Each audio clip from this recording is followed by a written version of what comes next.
Grabe ang lakas ng hangin, mga katropa. Ano na ito? Hindi na makapaghanap buhay ng maayos. Ganito na ang sitwasyon namin. Dito na kami sa pulo, nakatambay. Naku po. Ano na ito?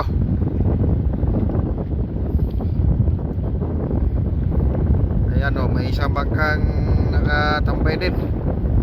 Yan, mga kasama namin nandun pa sa laot. Nanakbuhan na pa rito dahil malakas ang hangin, malalaking alon. Ayan mga katropa, ang aming tinataguan na pulo. Ito nababa din na pulo, pero nakatulong din sa amin kahit mababa, dahil siya po nakaharang na malalaking alon. Ito pong pulo na ito nakaharang na malalaking alon, at saka kahit malakas ang hangin, hindi na makapaalon ng malaki dahil sa pulo na ito nakubiran. Kahit mababa siya, laking tulong na rin sa aming namamalakaya sa laot. Pag malakas ang hangin at malaking alon, dito kami nagtatago. Ayan,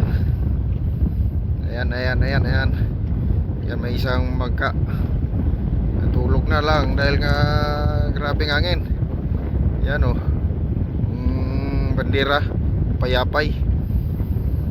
Yan, ganito lang talagang buhay namin. Pag hindi na kaya pamalakaya, dito na takbo sa pulo. Nagkakampi. Pulo lang talaga kakampi namin. Ayan, kawawa yung mga kasama namin nandun pa sa laot. Pero hindi bali na, nakuha na rin yung papatabi pa rito dahil nga malakas ang hangin. Kami lang po ang una rito dahil nga brigada ang takbo namin. Hindi kami masyadong salumpang pagparito sa laot, sa tabi, sa pulo. Ayan, at saka namamatay yung makina namin sa alon kasi pag atras hindi kaya, nasagasaan sa alon, namamatay. Kaya nga umuwi na lang din kami unat, at saka iningatan lang din namin ang makina dahil nga pag masira, nako, laking problema, laking gagastusin. Yung nakaraan nasira makina namin, ang gastos ay 4,000 mahigit. Kaya nga doble ingat lang kami na hindi namin nilulusog masyado sa malalaking alon. Ang maganda-ganda yun sa kanila dahil yung sa mga kasama namin, yung makina nila ay medyo bago pa yung makina nila. Yung sa amin naman, ito mag 4 years na itong makina na ito, kaya arugado na, dali na lang ito masira. Kaya nga ingatan na namin na hindi masira dahil nga ang gastos sa aming binta kinukuha ang sira. Binta sa isda, doon kinukuha, kinakaltas.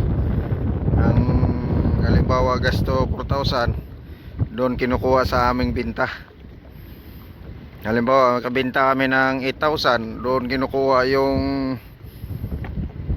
bayad sa pagpaayos. Dahil nga po kami ang nagbabayad, dahil nga ang usapan dito sa amin ay hatian, hindi kami dito buwanan. Hatian ang labanan dito. Pero tiis-tiis lang kami dahil nga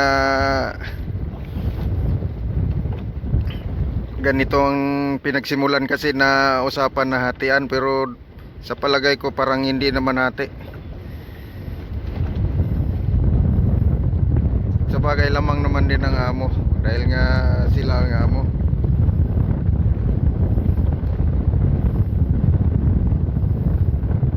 Kaya ganitong sitwasyon. Kami ang nagpasahod sa sarili namin at kami rin nagpasahod sa amo namin.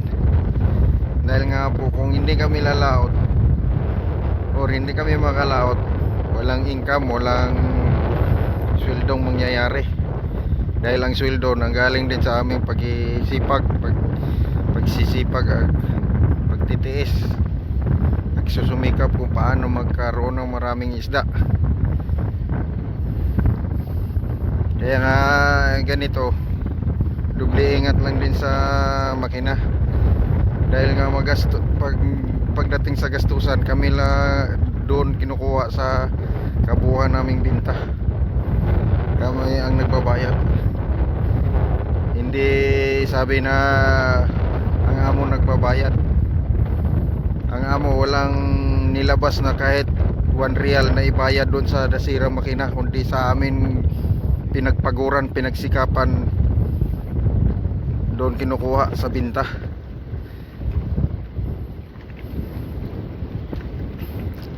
Iba kasi ditong labanan eh. Ibang labanan dito sa amin kaysa Pilipinas. Parang baliktad dito eh. Sa Pilipinas, ang nagsakay sa bangka, yon ang may porsinto. Pero dito sa aming labanan dito, hindi.